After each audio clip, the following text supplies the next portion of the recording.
आतंक के खिलाफ युद्ध में भारत के साथ मुस्लिम देश चट्टान की तरह खड़े हैं और उन्होंने आतंकी हमले के खिलाफ पीएम मोदी को फुल सपोर्ट कर दिया है। और यही देश अब पाकिस्तान के खिलाफ खड़े नजर आ रहे हैं। अब इस्लामिक देश पाकिस्तान की जगह भारत के साथ हैं, जिसने ये साबित कर दिया है कि अब दुनिया में आतंक के खिलाफ फाइनल जंग की शुरुआत हो चुकी है, जिसमें पाकिस्तान की तबाही और उसकी हार तो पक्की है।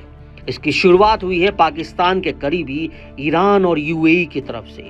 यूएई जिसे पाकिस्तान अपना जिगरी यार समझता था, लेकिन अब ऐसा नहीं है। अब यूएई भारत के साथ पाकिस्तान के खिलाफ खड़ा है।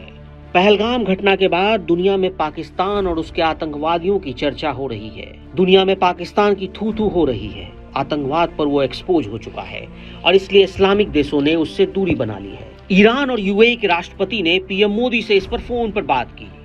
पहलगाम में भारतीयों की हत्या कर जिन पाकिस्तानी आतंकियों ने हिंदुस्तान को दहलाया, वो तो नहीं बचने वाले। भारतीय सेना पाकिस्तान को मिट्टी में मिलाने के लिए प्रचंड प्रहार के लिए तैयार है।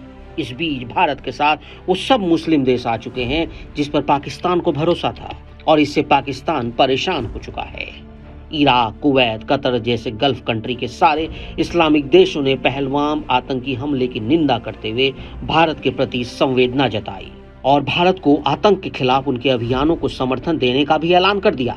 ईरान के राष्ट्रपति मसूद पेजेश्कियन ने भी पहलगाम में हुए आतंकी हमलों की कड़ी निंदा की। प्रधानमंत्री नरेंद्र मोदी के साथ बातचीत में ईरानी राष्ट्रपति ने आतंकवाद का सामना करने के लिए सहयोग की क्षेत्रीय मदद पर जोर दिया। राष्ट्रपति पेजेश्कियन ने भारत और ईरान दोनों के बीच व्यापार और बुनियादी ढांचों के सहयोग के विस्तार की भी उम्मीद जताई।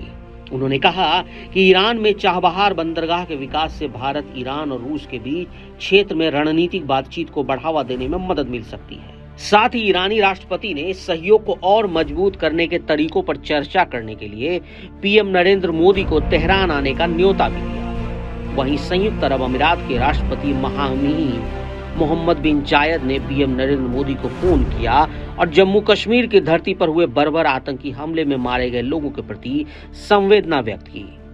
उन्होंने हमले की कड़ी निंदा की और भारत के साथ पूर्ण एकजुटता और समर्थन व्यक्त किया।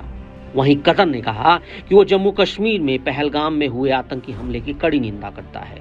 कतर के विदेश मंत्रालय ने कहा कि आतंकवाद और आपराधिक कृत्यों के खिलाफ कतर का रुख दोहराता है, चाहे उनकी मंशा और औचित्य कुछ भी हो।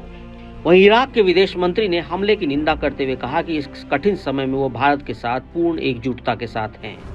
जॉर्डन के विदेश मंत्री और प्रवासी मंत्रालय ने भी कहा कि पहलगाम में नागरिकों को निशाना बनाकर किए गए सशस्त्र हमले की वो कड़ी निंदा करते हैं और भारत को पूर्ण समर्थन देते हैं। वहीं अरब राष्ट्रीय लीग के दिल्ली मिशन ने विदेश मंत्री एस जयशंकर को लिखे एक पत्र में इस जघन्य हमले की कड़ी निंदा की। साफ है कि पूरा इस्लामिक देश पाकिस्तान के खिलाफ है।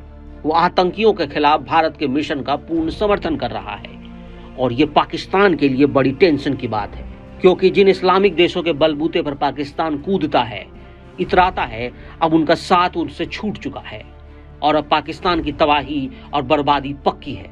इस्लामिक देशों ने भारत का हर वक्त समर्थन किया। इसका उदाहरण मिला 2019 में जम्मू कश्मीर में, जब अनुच्छेद 370 के निरस्त होने के बाद भी पाकिस्तान की तमाम कोशिशों के बावजूद सऊदी अरब, संयुक्त अरब अमीरात ने उनका साथ नहीं दिया। इसी तरह G20 समिट के दौरान भी इस्लामिक राष्ट्रों ने कश्मीर मुद्दे पर भारत का साथ दिया था। वहीं भारत की इंडोनेशिया, तुर्की, कतर से भी नजदीकी बढ़ी है। ऐसे में इन देशों का पाकिस्तान को समर्थन मिलना संभव नहीं है। साफ है कि ग्लोबल मंच पर पाकिस्तान अलग थलग पड़ चुका है और इस्लामिक देशों का भी साथ उसे अब नहीं मिलने वाला।